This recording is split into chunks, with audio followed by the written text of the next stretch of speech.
Şimdi bu koronavirüs de gösterdi ki sağlık olmazsa hiçbir şey olmuyor. Ekonomi olmuyor, devletlerin. Şimdi bu koronavirüs de gösterdi ki sağlık olmazsa hiçbir şey olmuyor. Ekonomi olmuyor, devletlerin gücü bile ortadan kalkıyor. Toplumlar ayakta kalamıyorlar. Dolayısıyla insanların en fazla ihtiyaç duydukları şey sağlık çalışanları, sağlıklarının emin ellerde olduğunun bilinmesi. O sebeple nasıl bizler hasta olmazsa hekimler, hemşire hanımlar, sağlık çalışanları olmaz. Sağlık çalışanları olmazsa da onlar düzgün hizmet veremezse de insanlar rahat ve mutlu olamazlar. O sebeple 14 Mart Tıp Bayramı böyle bir global enfeksiyonun olduğu, sağlık çalışanlara ihtiyacı olduğu bir dönemde sağlık çalışanların değerini ve önemini ortaya koyuyor. Tabii sağlık hizmeti vermek zor durumda olan ve bir problemle karşı karşıya kalan insanlarla muhatabiyet gerektirdiği için kendi içerisinde bir takım zorlukları olan bir meslek grubu. Devamlı kendisi ya da yakınının bir derdi, problemi, arzusu, acısı olan insanlar bunlar. Ve bunlara hizmet vermek kolay değil. Çünkü insanların problemlerine eşlik etmek zor bir şeydir. Mutluluklarına, zevklerine, heyecanlarına eşlik etmek kolaydır. O yüzden sağlık çalışanları her zaman zorluklarla karşılaşırlar. Bizim hem eğitimimizde hem meslek içerisinde aldığımız disiplinlerde bununla ilgili her bir sağlık çalışanı kendisi kendi içinde bir disiplin geliştirir. Bazıları önemsemez, bazıları bunu kendi içine atar, bazıları yaşadığı sıkıntılı ve problemleri aşmakla ilgili bir takım mekanizmalar geliştirirler. Ancak bence sağlık çalışanlarının en ihtiyacı olan şey empati ve sağlık için kendisine hizmet eden kişilere saygı duyulması, itimat edilmesi, onların kendileri için iyi şeyler yaptığının düşünülmesi, sağlık çalışanlarına yönelik, hekimlere yönelik şüpheyle ve bir art niyet aracasına yapılacak yaklaşımlar sadece sağlık hizmetinden faydalanan insanı zor durumda bırakacaktır. Münferit bir takım olumsuzlukları iddia ederek ya da böyle bir takım gerekçelerle sağlık çalışanlarına yönelik yapılan sözlü saldırılar, fiili saldırılar, onların değerlerini, masuniyetlerini, mahremiyetlerini, onların toplum önündeki değerliliklerini ve itibarlarını düşürecek şekilde konuşmalar, ifadeler, davranışlar, yazılar bunlar hep sağlık çalışanları üzmektedir ve sonuçta toplum barışına zarar vermektedirler. Polise de nezaketsiz davranıyor. Karşılaştığı memura nezaketsiz davranıyor. Kendisine hizmet veren berbere de nezaketsiz davranıyor. Öğretmenlere saldırıyor. Çocuğuma şöyle yaptın, böyle yaptın diye. Yeni dönemde kendi merkezli, başkasına saygı duymayan, menfaat odaklı, diğer insanlara sevgisizce yaklaşan yeni nesiller türüyor. Bu bizim toplumumuza yakışmıyor.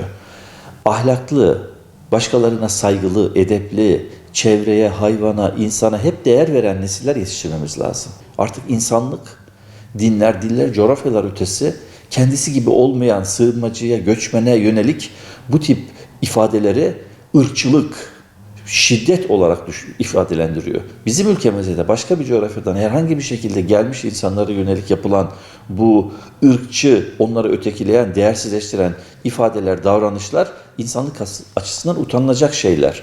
İşte aynı insan grubu, aynı duygu, aynı düşünce kendisini önemseyen ve ötekine değer vermeyen doktora da saldırıyor, öğretmene de saldırıyor, herkese saldırıyor. Ama toplam olarak böyle bir empatinin kendisine hizmet eden ya da bir ötekisine ahlakla, nezaketle ve büyük bir merhametle yaklaşmanın gerekliliğini anlamalı. Toplum böyle şiddet içeren kişilere yönelik derhal reaksiyon göstermeli. Hatta kamu otoriterlerini zorlamalı ve bu tip insanlara verilecek cezaların arttırılması, bunun engellenmesiyle ilgili önlemler aldırmalı. Mesela artık bütün hastanelerin acillerinde güvenlik görevlileri var. Ya acil bir durum oldu. Anneniz, babanız, eşiniz, çocuğunuz hasta, götürdünüz. Neden oradaki doktora, hemşireye saldırırsınız ki? Ya insanlar onun için oradalar. Ama maalesef hiç durmadan oluyor ve insanlar artık güvenlik görevlisi bulunduruyor. Düşününüz yani. Halbuki o güvenlik görevlileri için ayrılan emek, zaman, para ve bütün değerler daha iyi sağlık hizmeti vermek için ayrılsaydı hepimiz daha iyi, daha güzel bir şekilde sağlık hizmeti alacaktık. Kalitesi daha artacaktı, sayısı artacaktı. Bakın böyle davranan insanlar yüzünden her bir birey aslında bir şekilde mağdur. Toplum sağlığı sadece hekimler ya da devlette olmuyor. Bu toplam bir bileşen, bir zincir gibi. Zincirin bir ucunda kamu, devlet, otoriteler, kural koyanlar, zincirin öbür ucunda işte arada insanlar, uygulayıcılar, hizmetten faydalanan insanlar lazım. Siz ne kadar iyi sağlık sistemleri kurarsanız kurun, sistemin ve çözümün içerisine ya da tedbirin içerisine halkı alamazsanız, o zaman üretmeye çalıştığınız şeyin anlamı yok. Dolayısıyla hastalarımız, sağlık çalışanlarımız ve sistemi koruyan, gözetleyen kamu idarecilerinin toplam ortak bir işbirliğiyle davranması gerekir. Bu hem tedbirlerimizi güçlendirir, hem de hastalıklarla ve olumsuzluklarla mücadelede hepimize bir dirençlilik kazandırır. İstediğiniz kadar iyi ilaçlar üretiniz, insanlar ellerini yıkamazsa hastalık artar. Ya da insanlar hekimlerin verdiği ilaçları kullanmazsa, önerilerini uygulamazsa hastalıklar artar. Ve onlara karşı mücadelede hepimiz zayıflarız. Mesela bakınız, son dönem aşıya karşı bir direnç gelişti. Bazı insanlar bir takım iddialarla, bir takım sanal, online, internetten gördüğü şeylerle çocuklarına aşı yaptırmamaya başladılar. Evet, sizin çocuğunuza aşı yaptırmamaya hakkınız olabilir. Ama o çocuklar bu sefer bizim çocuklarımızı enfekte ediyorlar, aşısız çocuklar. Aşı yapılmasını mantıklı bulan ve doğru olan ve bilimsel olarak aşıyı savunan sağlık yöneticilerini, bilim adamlarını dinleyen insanlar, bilim insanlarını dinleyen kişiler doğru yapıyorlar. Fakat ona uymayan insanlar toplumun geri kalanını etkiliyorlar. Ve aşı karşıtlığı üzerinden halk sağlığı sistemleri bozuluyor. İşte bu bilim insanlarına, sağlık bilim insanlarına itimatsızlığın sonucudur.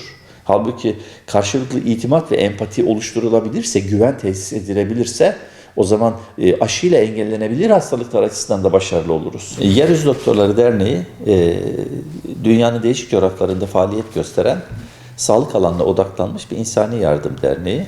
Dolayısıyla ihtiyacın olduğu yerde hizmet gösteriyor. Nispeten daha geri kalmış, sağlık hizmetine ulaşamayan insanlar ya da sosyal gruplar üzerinden çalışıyor. Bu da bizim hep daha geri kalmış, ekonomik olarak daha geri, sosyal problemleri olan, çatışma alanları olan yerde hizmetler vermemizi gerektirdi. Artık 20 yılı geçen bir tecrübemiz oluştu.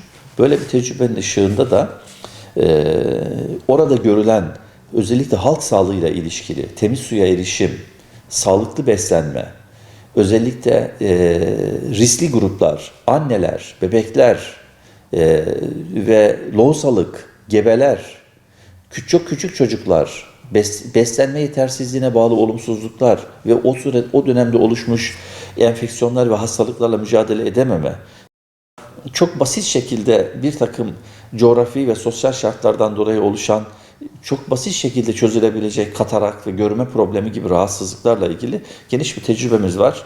Yüz binlerce insan hem muayene edildi hem ameliyat edildi. Birçok sağlık alanında onlara değdik, dokunduk. Son dönemde de yeryüzü doktorları özellikle anne çocuk beslenme sağlığına çok odaklandı. Neden? Çünkü bu hayatın bu döneminde yapılan küçük dokunuşlar canlar kurtarıyor ve çok küçük değerlerle, çok küçük emeklerle, çok küçük paralarla çok başarılı ve etkin sonuçlar alınıyor. Biz böylece kırılgan nüfuslara, kırılgan alandaki insan gruplarına yönelik eylemlerimizi daha arttırdık. Zor coğrafyalardaki ve mülteciler ve sığınmacıların durumuyla ilişkili birçok çalışma yapıyoruz. Mülteci sağlığı poliklinikleri, anne çocuk bebe sağlığı poliklinikleri, yine benzer şekilde dünyanın değişik yerlerinde yaptığımız katarak kampları, göz sağlığı projeleri gibi birçok faaliyetimiz var. Bu bir kriz. Bir acil afet durumu, dünyayı ilgilendiren, zaten Dünya Sağlık Örgütü buna bir pandemi dedi. Kriz ve acil afet durumlarının olmazsa olmaz ilk şartı sosyal kamu düzeninin tesisi ve devamlılığıdır. Böylece bir merkezden insanların beraberce benzer eylemleri, benzer önlemleri, benzer tedavi metotlarını kullanmasıdır. Kaosun ve kargaşanın olduğu yerde hiç kimsenin can güvenliği yoktur. Hiçbir hastalığın durdurulabilmesi mümkün değildir.